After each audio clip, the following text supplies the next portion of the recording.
In this video, we'll break down 7 ways to quickly earn the respect of people around you. We're going to talk about the specific principles of a person who is respected and valued in society, principles that I personally try to follow in my own life. This is a bit of an experimental video for me, as the topic isn't just about dating and relationships with women, but about interpersonal dynamics in general. Following these principles will be useful for you whether you're communicating with women or with other men, like at work or in any other group setting.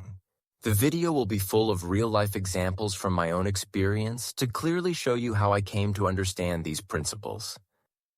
The first method is not to be afraid of confrontation. Personally, I'm against physical, psychological, and all other types of conflict. But there are situations where it simply becomes a necessary evil. For example, when someone starts acting tough and trying to intimidate you in front of other people. When I was a freshman in trade school, there was a bully in a parallel group who picked on everyone. Eventually, my turn came. He was a pretty big guy, so I wasn't expecting to win. But my dad always told me that if you don't fight back, it'll just keep happening. Even if you don't come out on top, at least they'll leave you alone after that.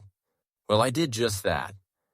I got beaten up pretty good that day, but for the rest of my time in school, he never targeted me again. At the same time, there was another guy in my group who just took it. And for the rest of our time there, he was bullied not only by that guy, but by many other kids, even from our own group. If a man is afraid of psychological confrontation with a woman, he will constantly try to smooth things over and avoid conflict. As a result, she will become the dominant one in the relationship and will quickly lose interest in him, and along with it, her respect. The second method is to be yourself and not try to be someone you're not. I'm talking about situations where a person tries to put on a show, and it's often very obvious. When he's first getting to know a woman or on a date, he'll try to show off his social status and financial situation. This kind of behavior is somewhat understandable if the man isn't looking for anything serious anyway. However, if he is, any woman will see right through him, and you can forget about her respect. This is also crucial when dealing with other men. You can easily earn yourself a reputation as a bullshitter, just like what happened with a guy I went to school with in my group. He was always talking about how many girls he'd been with and claiming that practically every woman he met was crazy about him. But from the way he acted, it was obvious he was, to put it mildly, stretching the truth. It was also pretty funny watching him try to act cool by wearing sunglasses. It was cloudy out, and there wasn't a hint of sun to be seen. The third way to earn people's respect is by not trying to please everyone and by accepting your own flaws. For example, I have a slight speech impediment and some of my viewers notice it and write about it in the comments. I'll blur out the username just in case. And as you can see from my response, I don't perceive this flaw as something terrible. Now notice that I'm not saying you shouldn't work on your shortcomings. But what would happen if I treated this problem as something serious and let it show? This is most evident in childhood. If a bully in class finds another kid's psychological weak spot, they will hammer away at it non-stop. What's more, the whole class would join in on the performance. And at that point, it's clear that respect is completely off the table.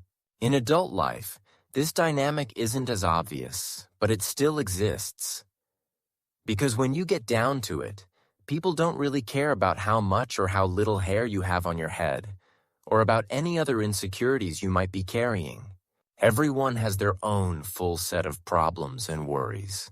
What truly matters is your reaction and how you personally perceive these things. No matter how perfect a person is, they can't be liked by everyone, no matter how much they might want to be. Everyone has their flaws, and in a way, they are also what make us unique. The same goes for women. There are plenty of cases where a man who is poor has absolutely no problems with women. Maybe he was just luckier with his looks or his charisma. And then there are cases where even money doesn't help, or it does. But then you end up having to deal with, let's say, women who aren't the best. If you don't make a big deal out of your flaws and you don't try to win her over at all costs, then, strangely enough, you often end up getting both her respect and everything else. The fourth method is to develop the ability to say no.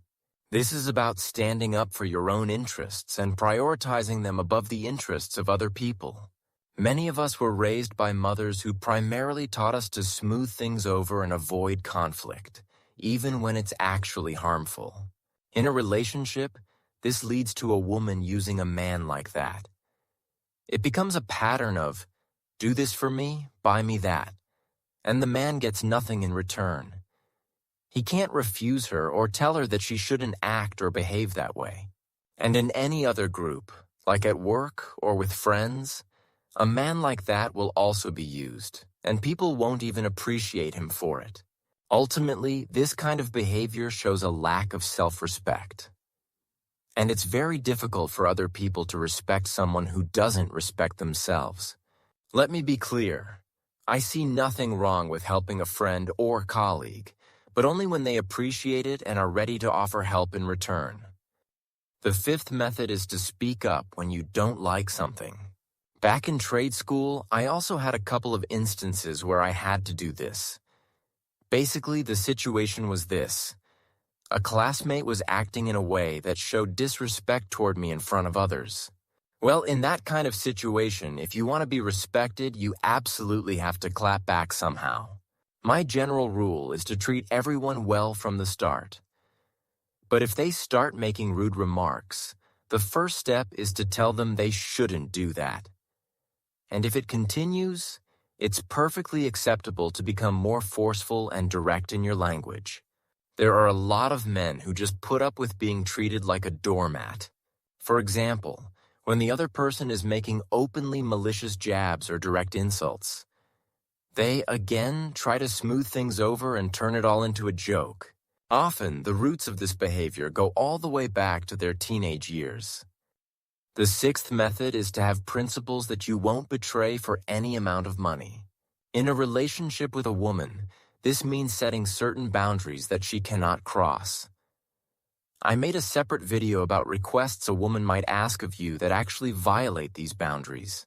Also, if you're not succeeding at something, you shouldn't give up after having done little to nothing or only a minimal amount. In this era of short attention spans, people abandon their goals as soon as they face the first difficulties. If a person keeps trying, they will succeed sooner or later. And even a small success in a specific area will significantly boost the respect others have for you. The next method is to not be afraid to admit your mistakes. I'll be straight with you. Not everyone will respect a person more if they suddenly dare to say they were wrong about something. But I'm one of those people who does. You see, a lot of people are really worried that their authority will be severely undermined by such an admission. So they stay quiet when something is wrong. I believe it takes inner strength and the conviction that a minor mistake won't make people's respect for you vanish without a trace. After all, everyone who actually does something makes mistakes, even the top professionals in their field.